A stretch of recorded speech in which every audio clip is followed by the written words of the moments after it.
এইটার অনেক উইকনেস আছে, সেটা আমরা আগেই বলেছি। এটা আজকে বলে কোনো কথা না, এই পর্যন্ত এই ধরনের যত বিচার হয়েছে, ইভেন এই যে ধরেন এই কোর্টটা তো স্ট্যাবলিশ করেছিলেন দিলেন প্রাইম মিনিস্টার, যার এখন ফাঁসির অর্ডার হলো, উনি নিজেও এটা অধীনে যেগুলো বিচার করেছেন বা তার তৈরি আদালত যে বিচার করেছে সেটা নিয়েও কত প্রশ্ন উঠেছে, এবং সেগুলোতে কিছু ঘটনাই আছে যেগুলো সুস্পষ্টভাবে সমস্ত ধরনের আইন বিধি ইত্যাদির লঙ্ঘন। তো ফলে হয়েছে কি, আমাকে যদি জিজ্ঞেস করেন এটা রাজনৈতিক প্রভাব কি, আমি গতকাল থেকে আজ পর্যন্ত ঢাকার যেখানে যেখানে গেছি, যেখানে কথা উঠেছে, বেশিরভাগ জায়গায় আমি দেখেছি কোনো কথা উঠছে না। একটা ওই যে টক অফ দ্য টাউন থাকে, টক অফ দ্য কান্ট্রি থাকে, এইরকম করে কোনো বিশাল একটা আলোচনার বিষয় আমি দেখছি না। কিন্তু আমি তো জানি প্রত্যেকের মনের মধ্যে আছে, তবু বলছে না কেন? মানুষও আমার মতোই ভাবছে কী জানি এটা কী বলতে কী বলি, আর আমরা সব বুঝছি কিনা তা জানিও না, সেই জন্য হয়তো বলে না, একটা। আর দুই নম্বর হবে, বাই অ্যান্ড লার্জ পিপুল এতে আনহ্যাপি নয়। ব্যক্তিগতভাবে ধরেন আমাকে যদি বলেন, আমি লাইক আমেরিকান বা ক্যানাডিয়ানস, আমি ওদের ল অনুযায়ী আমি ফাঁসিটা পছন্দ করি না খুব। আমার কাছে মনে হয় যে এটা একটা জিনিসের এইভাবে সমাপ্তি করে দেওয়া হলো, এটা সম্ভবত ঠিক না। আইনের কথা বাদ দিলাম, বলে দেশের মানুষ ফাঁসির পক্ষে বেশি গিয়েছে বলে মানুষ ফাঁসির পক্ষে বিপক্ষে এত কিছু বোঝে না। আমাদের দেশে ফাঁসিটা কমন, এটা ধরেই নেই, এটা হতেই পারে। আমাদের দেশে কিন্তু ওর বিপক্ষে ফিলিং আছে তা না, কিন্তু ধরেন আমাদের মধ্যে কিছু লোক যারা বাইরের আইনগুলো জানে এবং বাইরে যে সমস্ত ঘটনাগুলো জানে, বিশেষ করে শেখ মুজিব মার্ডার কেসের দু একজন আসামিকে যখন ফেরত পাঠানোর ব্যাপারে তারা ডিনাই করলো বিদেশ থেকে, তখন মানুষ কিছু কিছু জানে। সেই বিচার থেকে আমি বলছি যে এইটার উপরে আমি মানুষের কোনো রিয়াকশন দেখি নাই, কিন্তু এইটা সবাই বাই অ্যান্ড লার্জ আমি বলছি ওয়ান টু অল মনে করে যে অন্যায় শেখ হাসিনা, আসাদুজ্জামান খান কামাল বা তাদের সরকার করেছেন, তার বিচার হওয়া উচিত এবং তার সর্বোচ্চ সাজা উচিত। এখানে কোনো দ্বিধা দেখি না আমি। সেই সর্বোচ্চ সাজা মৃত্যুদণ্ড কিনা, তার প্রসিডিউরাল ত্রুটি কী কী আছে, প্রক্রিয়াগত আরও উন্নত হতে পারত কি পারত না, এগুলো যদি বলেন তাহলে দাদা যেরকম বলেছেন, আমি মনে করি প্রায় সমস্ত কথাগুলি লজিক্যাল মনে করি আমি।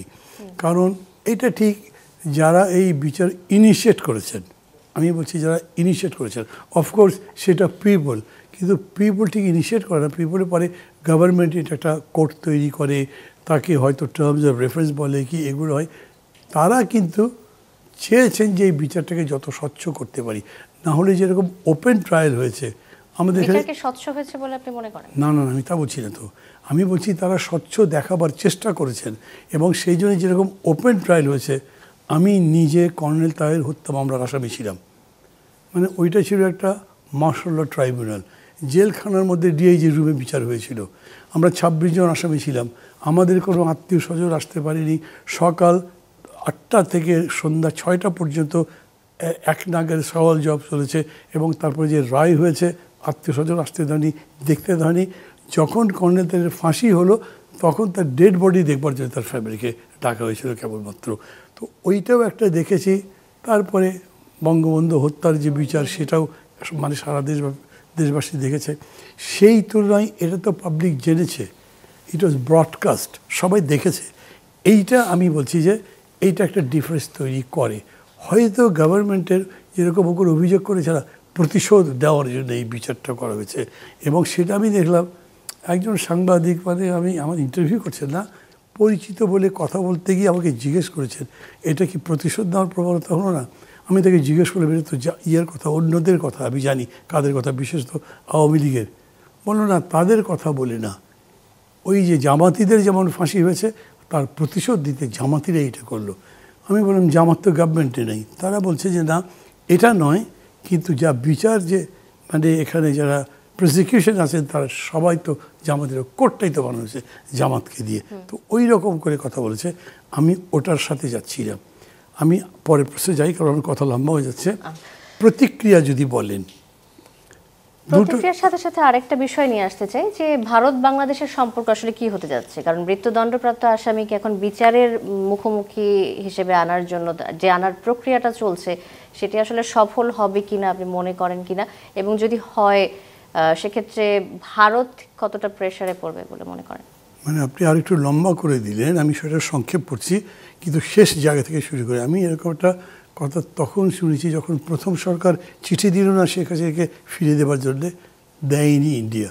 তখন ধরেন গভর্নমেন্টের কিছু লোক, কিছু আইনজীবীর কাছে আমি শুনেছি, তারা বলেছেন যাদের কাছে আসামি যিনি আছেন সেই দেশ বা সেই অথরিটি যদি মনে করে যে তাকে পাঠালে তার জীবন আক্রান্ত হতে পারে, মানে তার যে কোনোভাবে জীবন যেতে পারে, তাহলে তারা এই কারণ দেখে নাও পাঠাতে পারে। এরকম করেই কানাডা থেকে কাউকে কাউকে পাঠানো হয়নি, সেরকম কথা তখন পত্রপত্রিকায় লেখা হয়েছিল। এখন আমি জানি না, এটা এখন জ্যোতির্ময়বাবু বলতে পারবেন, ফাঁসি দেওয়া হয়েছে, এখন ইন্ডিয়ার তো সরাসরি বলবার সুযোগ হলো যে তাকে পাঠালেই তার জীবন চলে যাবে, আমরা কি একটা মানুষকে মৃত্যুর মুখে ঠেলে দেবো নাকি? আমি জানি না এটার কোনো যুক্তি আছে কি না, তারা করতে পারে কি না। কিন্তু আমি এইটা আপনাকে বলতে পারি, ইন্ডিয়া শেখ হাসিনাকে ফিরিয়ে দিচ্ছে না। আমরা যে ইন্টারন্যাশনাল লটাও বলি, অফকোর্স এগুলো তো আমাদের আন্তর্জাতিক সম্পর্কের জন্যে সারা বিশ্বকে শান্তিময় ওই যত বিশেষণ আছে দিয়ে বলেন করতে হয়। তারপরে এটাও ঠিক, ইন্টারন্যাশনাল পলিটিক্স বলেন, এমনকি ন্যাশনাল পলিটিক্সে পলিটিক্যাল যারা যারা ব্রেন চর্চা করে, চিন্তা করে কীভাবে আইন ভেঙে তার স্বার্থের মতো করে কাজ করা যেতে পারে। সো ইন্ডিয়া যে এতদিন ধরে তাকে রেখেছে, এটাই তো তারা রাখতে পারে না হিসাব মতো। ধন্যবাদ।